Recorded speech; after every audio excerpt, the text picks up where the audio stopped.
Time is not a luxury. It is not a reward. It is not the dangling carrot at the end of a career's worth of labor. Time is life itself, our single, finite, unrenewable possession.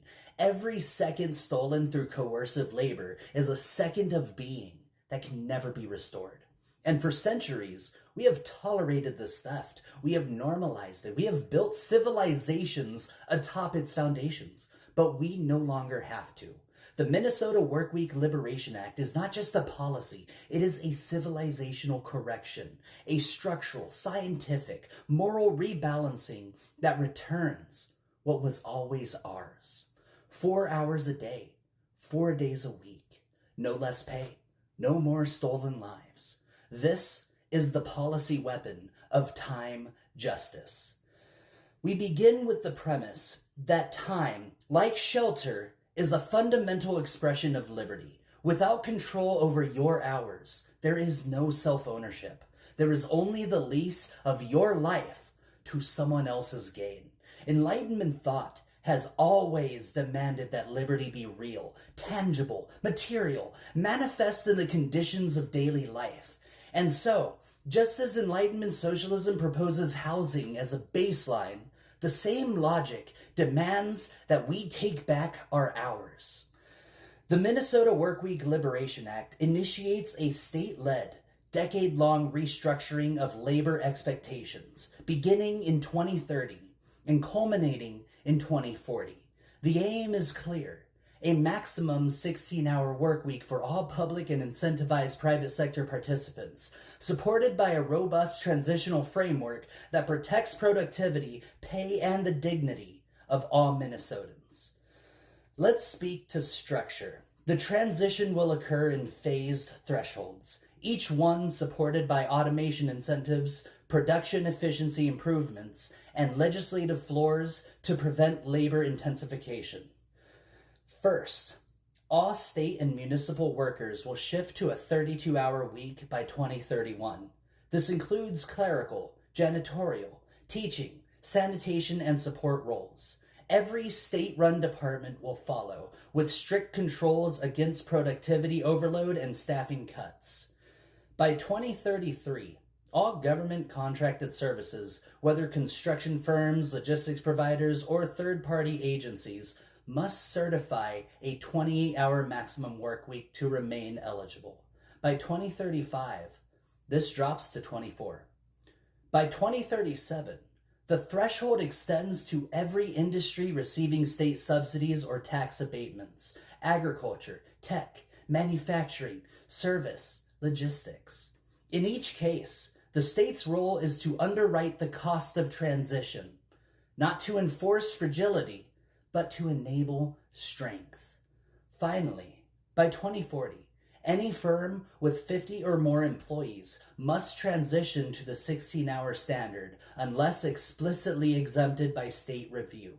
Exceptions exist only for high variability labor sectors like emergency services and seasonal agricultural surges. But even here, base hours are reduced and overtime is stringently regulated.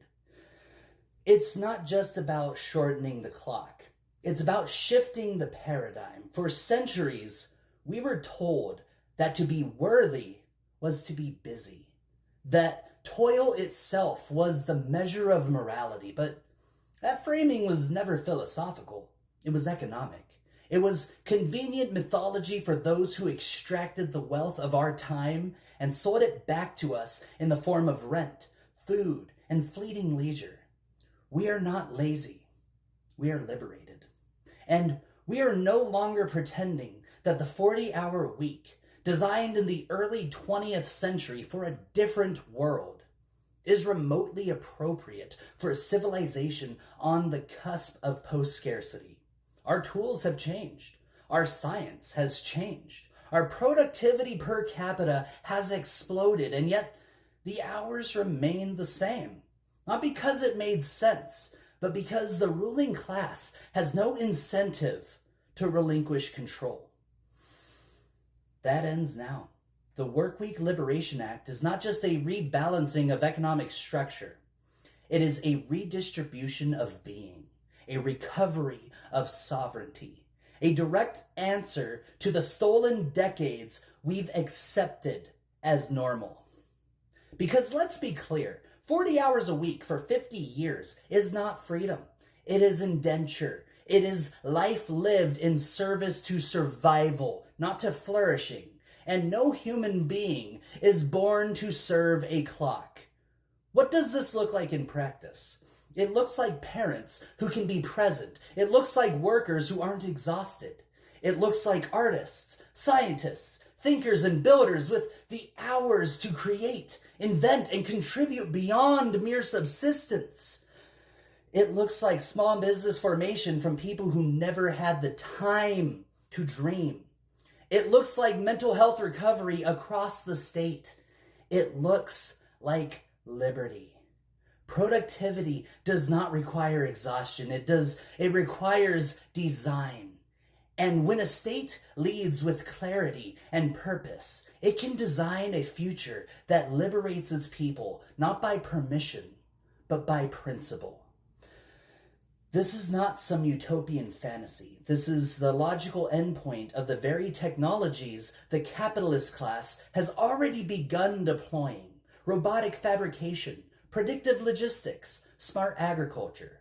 But instead of these gains being used to free people, they've been hoarded to pad profits and justify layoffs. We say no more. The value of automation belongs to the people. It displaces. If machines reduce the need for human labor, the dividend of that liberation should not be higher unemployment. It should be lower hours for all. In fact, the only reason the 40-hour week persists is because capitalism depends on it, not for function, but for control. The exhausted do not rebel. The rushed do not organize. The overworked do not imagine. This is why the Minnesota Workweek Liberation Act matters, because it severs the leash, it tells the truth, and it builds a reality where time is not stolen from the many to preserve the leisure of the few. We build toward 2040, not with dreams, but with discipline. We pair this act with housing reform, education reform, and structural investments in infrastructure and cooperative ownership. And yes, we fund it through automation dividends, wealth taxes on absentee investors, and productivity bonds issued against the future value of liberated time. And let's be clear, this isn't just policy, this is reconstruction. We are not just tweaking the system, we are replacing the core assumption that labor is the primary moral currency of civilization. It is not. Liberty is. Dignity is. Creation is.